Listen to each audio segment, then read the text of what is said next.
Bom dia, meus amigos. Boa tarde, boa noite, depende da hora que você está vendo essa aula. Na aula de hoje, nós vamos falar sobre o processo de urbanização brasileira. Como que o Brasil passou de um país agrário exportador para um país urbano industrial, ok? Então, você vai pegar sua apostila e vai abrir no capítulo 8, na página 107.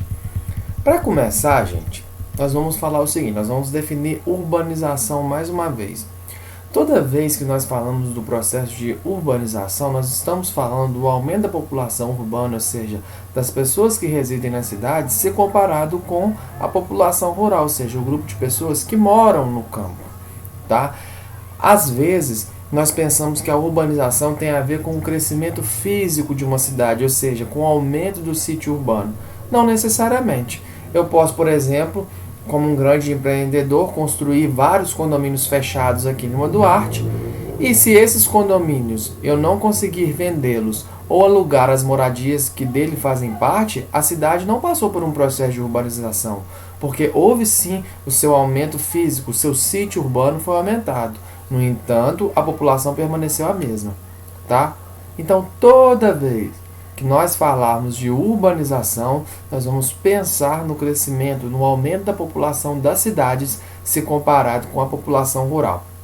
Um adendo aqui também, que é muito importante que você compreenda a diferenciação, é a diferença de cidade e município. O município corresponde a toda a área de um determinado local. Como assim?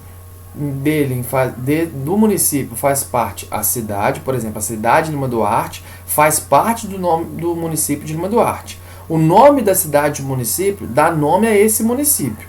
Então, existe a cidade de Lima Duarte, composta pelo perímetro urbano, e existe o município de Lima Duarte, onde nós temos a cidade mais as áreas rurais com seus distritos e povoados. Ok? Agora nós vamos começar a falar realmente sobre a urbanização brasileira.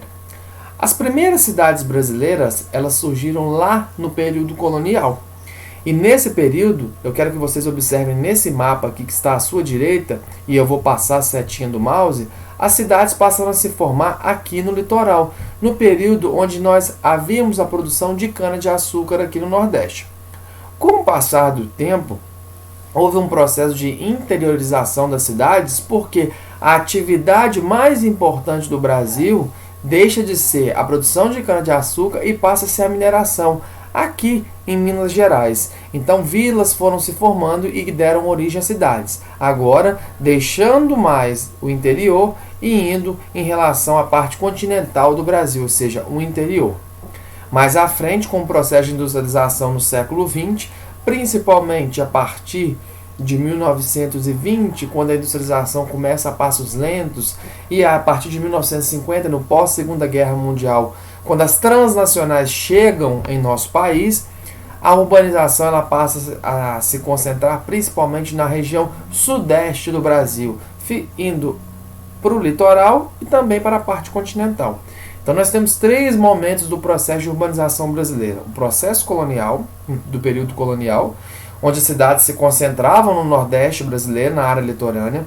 Depois nós temos um processo de interiorização e surgimento de vilas, como nós vimos através da mineração, e depois uma concentração urbano-industrial na região sudeste, ok? Vamos passando aqui. E aí, gente, aqui tem uns gráficos que são interessantes que a gente analise. O primeiro gráfico está na sua esquerda, ele tem como título População residente por situação do domicílio. O Brasil ele se tornou urbano em 1970. Tá? Antes disso, nós éramos um país agrário, ou seja, a maioria da população residia na zona rural. Esse gráfico aqui está mostrando para você a evolução da população urbana no Brasil, tá? E a involução da população rural. Por que involução? Evolução quer dizer que está aumentando. É o que aconteceu aqui com a população urbana. Vocês observem aí que em 1991 nós tínhamos mais ou menos 110 milhões de habitantes morando nas cidades. Em 2000, mais ou menos 138 milhões. E em 2010 nós temos aqui mais ou menos 160 milhões de pessoas residindo nas cidades. Tá? Já em 1991, se a gente analisar a população rural, nós tínhamos uns 32 milhões de população rural. depois a gente caiu pelo menos 1 milhão, 2, 30 milhões, e agora chegamos a uns 29 milhões. Então, está havendo um processo de aumento da população urbana, tá? E uma diminuição da população rural, ok? Agora, temos uma tabela aqui também muito interessante, que fala que desse mesmo período a porcentagem de população urbana no Brasil por regiões. Observe que em 1991 o Brasil obviamente já era um país urbano, porque a maioria da população já residia nas cidades, tá? Só que nós temos aqui, ó, 75,6% de população urbana no Brasil em 91, 81,2% em 2000 e 84,4% em 2010. Se a gente analisar por região, vamos pegar só essa coluna aqui de 2010. Todas as regiões brasileiras são urbanizadas, ou seja, são regiões onde nós temos uma população urbana maior do que uma população rural. No entanto, você pode observar aqui que as regiões Norte e Nordeste elas estão abaixo da média nacional, que é de quase 85%, enquanto Sudeste e Centro-Oeste está acima e o Sul também está acima, mas de uma maneira bem relativa, um pouquinho só a mais, tá? Mas o Brasil é um país urbano. Uma coisa muito importante e característica do processo de urbanização brasileira é a metropolização, tá? Por que isso ocorre? Porque a urbanização brasileira ela foi extremamente concentrada em algumas cidades. Quando ocorreu o processo de industrialização, ele ocorreu principalmente em grandes cidades da região sudeste do Brasil, como São Paulo, principalmente São Paulo, Belo Horizonte e o Rio de Janeiro. Nisso, algumas cidades milionárias foram surgindo. O que são cidades milionárias? Cidade com mais de 1 milhão de habitantes. Tá? Então o Brasil ele é demarcado por uma metropolização. Eu dei o exemplo aqui de formação de metrópoles das regiões sudeste, mas nós temos metrópoles no Brasil inteiro, tá? Em todas as regiões. Isso é uma característica da urbanização brasileira.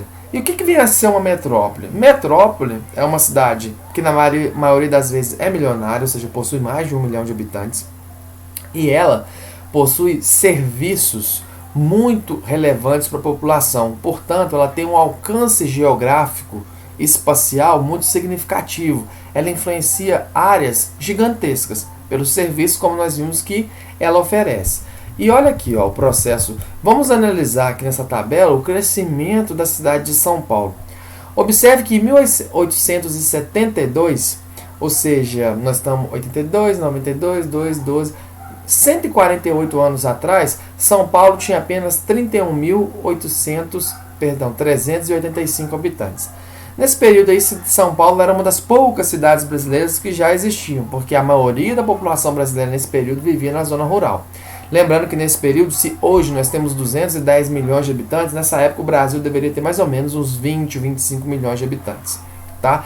E aí você vai observando como que vai evoluindo a população de São Paulo. Observe que em 1920 para 1950, há quase que 400% a mais de população urbana, no caso do município de São Paulo, ou seja, residindo na cidade.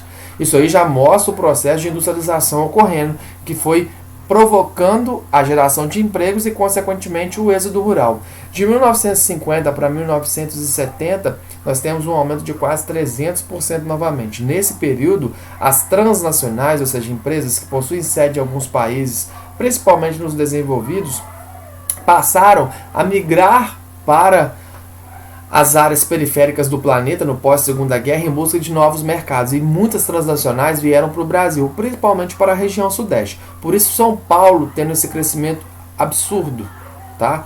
E depois nós temos aí que até 2010 São Paulo tinha 11.253.503 habitantes. A cidade de São Paulo hoje ela tem mais ou menos 12 milhões e meio de habitantes, tá? Ou seja, eu estou dando um exemplo de São Paulo aqui, mas a urbanização brasileira ela é marcada, como eu já falei, pelo surgimento de metrópoles, tá? E aí essas metrópoles, como eu disse, elas já influenciam tanto uma determinada área, região do planeta, do país, que isso provoca nas cidades que estão próximas dela uma sequência de conurbações, ou seja, as cidades vão se juntando fisicamente umas às outras próximas às metrópoles, formando uma região metropolitana. Quando, por exemplo, eu falo assim, região metropolitana de São Paulo, eu estou falando de uma grande área conurbada, ou seja, que houve a junção física em torno da metrópole, e aí a gente praticamente vê uma mancha única de urbanização. É como se fosse uma cidade gigantesca. A cidade de São Paulo, ela tem 12 milhões e meio de habitantes, como eu falei, mais ou menos segundo os dados do censo. Tá? Segundo algumas estatísticas do IBGE. O censo nós teríamos esse ano, mas por conta da pandemia não teve como ocorrer. No entanto, a região metropolitana de São Paulo, ou seja, cidades que conurbaram, se juntaram fisicamente em torno da cidade de São Paulo, possui mais de 20 milhões de habitantes, se eu não me engano, 22 milhões de habitantes. E aí é muito comum que quem não é daquela região ali confunda, não saiba nem se está numa cidade ou em outra. Por exemplo, é como se aí, onde é o Piaget, fosse São Paulo, e quando você atravessa a rua e chega, por exemplo, na prefeitura, já é Osasco. Isso é muito comum de ocorrer em regiões metropolitanas. Então, o Brasil é marcado por formação de metrópoles, ou seja, poucas cidades crescendo muito, isso no início do processo de urbanização, e o surgimento dessas regiões metropolitanas. Isso é muito importante, você não pode esquecer disso. Tá? Aí, gente, nós temos aqui algumas regiões metropolitanas, alguns dados.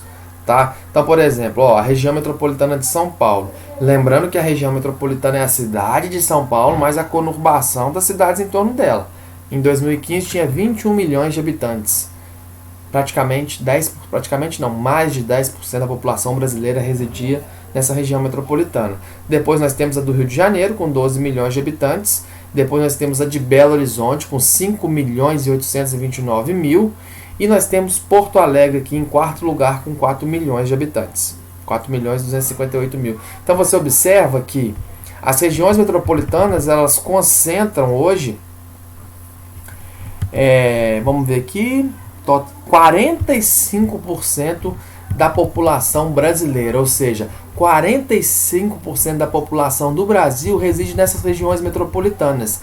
De 204 milhões de habitantes que existiam no Brasil em 2015, 93 milhões 270 mil 392 estavam morando nas regiões metropolitanas. Por isso nós falamos que a urbanização brasileira ela é caracterizada por uma urbanização de metrópoles, ou seja, de poucas cidades agrupando grande parte da população do país. Tá? Isso é característico da urbanização do Brasil. Aqui você pode observar que nós temos uma malha urbana muito significativa que vai de São Paulo até o Rio de Janeiro, várias cidades aqui em volta. Temos também Campinas destacando aqui, o Vale do Paraíba e São José dos Campos e Cubatão. Alguns estudiosos falam que isso aqui representa o processo de formação da megalópole brasileira. O que é megalópole? É a junção física, a conurbação de duas ou mais metrópoles. Então nós estaríamos aqui fazendo a junção física de São Paulo com o Rio de Janeiro. Mas para a maioria dos estudiosos, dos geógrafos, dos historiadores, nós ainda estamos muito longe de haver uma conurbação, porque ainda existe um espaço físico significativo sem urbanização entre Rio de Janeiro e São Paulo, ok? Mas, se isso cair no pismo para você, você tem que pensar que nós estamos tendo uma megalópole em formação. Ou seja, nós estamos tendo um processo que corrobora para a união física de São Paulo e Rio de Janeiro, mas nós ainda não temos efetivamente uma megalópole, como existe a megalópole de Tóquio, no Japão e de Boston, nos Estados Unidos. Aí, a gente falou do processo de metropolização, como que a urbanização brasileira é caracterizada pela formação de metrópoles, ou seja, de grande parte da população, quase metade vivendo em poucas cidades, tá? Mas, aos poucos, e isso a partir de 1990, está havendo um processo de desmetropolização. Quando eu falo de desmetropolização, eu não estou falando que as pessoas estão saindo das metrópoles existentes. Eu estou falando que muitas pessoas, porque a metrópole ela surge principalmente através do êxodo rural ou então do êxodo urbano, de pessoas que moram em determinadas cidades que não são metrópoles e vão para essas cidades, para essas regiões metropolitanas. Quando eu estou falando do processo de desmetropolização, eu estou falando que está havendo uma desconcentração de pessoas. Ou seja, que outras cidades estão crescendo mais se comparado com o crescimento das metrópoles. E isso vem ocorrendo desde 1990, quando ocorre o processo do segmento do Brasil, a corrente econômica do neoliberalismo, onde nós estamos tendo uma desconcentração industrial. A indústria está deixando de ficar nessas grandes cidades, tá? Principalmente nas grandes cidades do Sudeste, e está migrando para o Nordeste, para o Centro-Oeste, para o Sul e até mesmo para a região Norte do Brasil. E esse processo faz com que as metrópoles, que já são inchadas em todas as regiões, percam um pouco de receptividade de pessoas, porque muitas empresas elas estão migrando para cidades médias. O que são cidades médias? São cidades mais ou menos de 100 mil a 900 mil habitantes, até 999 mil, menos que 1 milhão, porque senão ela seria considerada uma cidade milionária. É um caso, por exemplo, que nós temos mais próximo da gente aqui, de Juiz de Fora. Juiz de Fora é uma cidade média que recebe muitos investimentos. Então, se a gente for analisar, o ritmo dessas cidades médias de crescimento está superior ao das metrópoles. Porque entre 2000 e 2010, nós tivemos um crescimento médio das metrópoles em 1,7%, tá? Até algumas tendo menos. Já as cidades médias elas tiveram um crescimento maior, ultrapassando 5%. Então, a desmetropolização é isso. São cidades médias crescendo mais, se urbanizando mais do que as metrópoles. Isso quer dizer que as metrópoles perderam a sua importância? Claro que não. As metrópoles continuam sendo as cidades mais influentes do país. No entanto, está havendo uma migração agora de cidades pequenas para principalmente cidades médias, não metrópoles. Até porque as metrópoles elas estão passando por um processo grande de macrocefalia, ou seja, um inchaço está ocorrendo nela de ocupação. E esse inchaço, muitas vezes, faz com que a qualidade de vida, que é a busca que a maioria das pessoas correm atrás, disso, de uma qualidade de vida melhor, fique cada vez menor nas metrópoles e seja maior nas cidades médias. Uma cidade média, por exemplo, ela oferece serviços que as pequenas cidades não oferecem, tá? E ela possui uma certa tranquilidade se comparada com uma metrópole, ok? Aqui, ó, a gente está vendo os municípios mais populosos do Brasil e a população residente neles. É interessante a gente observar aqui. Por exemplo, São Paulo. São Paulo tinha 10 milhões de habitantes, 10 milhões 434 mil, e num período de 10 anos, ou seja, em 2010, 11 milhões 253 mil, menos de 800 mil habitantes a mais, tá? Rio de Janeiro também cresceu pouco, se você observar aqui, Salvador, Belo Horizonte. Dessas metrópoles aqui, as que cresceram assim realmente de maneira significativa foram Manaus, que você pode observar aqui, tá? Manaus cresceu bastante, talvez muito pela Zona Franca de Manaus, que engloba um grande número de indústrias ali por conta dos incentivos fiscais que o Estado oferece. E isso faz com que ocorra geração de empregos e muitas pessoas vão para lá, ok? Então, ó, para você não confundir, o processo de urbanização brasileiro, o início dele, principalmente até 1990, a década de 90, foi pautado pela metropolização. A partir de 1990, seguindo tendências neoliberalistas, o Brasil passa a ter um processo de desmetropolização devido principalmente a desconcentração industrial. Quando as indústrias saem principalmente do Sudeste, buscando novas regiões e indo principalmente para as cidades médias, as metrópoles elas passam a ter um crescimento menor do que essas cidades, ou seja, cidades com menos de 1 milhão de habitantes. Tá? Um outro termo muito interessante que vem aí na sua apostila é hierarquia urbana. Quando a gente fala de hierarquia, a gente está falando de poder. Então, por exemplo, na sua casa, quem que manda? Ah, na minha casa, quem manda mais é o meu pai. Na minha casa, quem manda mais é minha mãe. Então, quando a gente está falando de hierarquia, a gente está falando de poder. Quem tem mais poder e faz com que nós sejamos subalternos a eles. Quando nós falamos de hierarquia urbana, nós estamos falando de cidades que possuem uma influência maior ou menor de acordo com os serviços que elas oferecem. E baseado nisso, nós temos uma classificação aqui no Brasil da nossa hierarquia urbana. Nós temos aqui no Brasil a grande metrópole nacional, ou seja, que é a cidade mais importante do país e que aloca o primeiro nível de gestão nacional. Essa cidade é São Paulo. Extrapolando um pouquinho no que diz respeito à hierarquia nacional, São Paulo é considerado uma cidade global. São Paulo tem influência no mundo todo. São Paulo é a maior cidade do hemisfério sul do planeta. Então, no Brasil, São Paulo é a grande metrópole nacional e influencia principalmente no aspecto econômico, tá? Nos negócios. Já quando a gente tira a palavra grande, nós temos metrópoles nacionais que são duas. Tem uma influência como o São Paulo? Tem. Mas se a gente analisa no território? Sim. Mas não tem uma influência mundial como São Paulo tem. Quais são as outras metrópoles nacionais? Rio de Janeiro e Brasília. Tá? Estão também no mesmo nível de São Paulo. Uai, mas se está no mesmo nível de São Paulo, por que também não estão inseridas no grupo grandes metrópoles nacionais? Grandes metrópoles nacionais. Porque São Paulo, além dessa influência nacional, tem uma influência mundial significativa. Ok? Depois nós temos metrópoles, que alguns estudiosos chamam de metrópoles regionais também, que são cidades muito importantes, mas no aspecto regional, não nacional. Aí nós temos Manaus, Belém, Fortaleza, Recife, Salvador, Belo Horizonte, Curitiba, Goiânia e Porto Alegre. Tá? Elas estão no segundo nível de gestão territorial. Tá? E baseado nisso, aqui você tem um mapinha falando das metrópoles no Brasil como um todo. E aqui nós temos também uma hierarquia de capital regional. O que seriam capitais regionais? São cidades também que têm uma influência significativa, mas numa região menor do que de uma metrópole. E normalmente elas não possuem os serviços todos que uma metrópole possui. Então você tem capital regionais A. As capitais regionais A costumam ser as capitais de estados que não são consideradas metrópoles. Por exemplo, Cuiabá, no Mato Grosso, Campo Grande, no Mato Grosso do Sul, Vitória, aqui no Espírito Santo, Florianópolis, em Santa Catarina.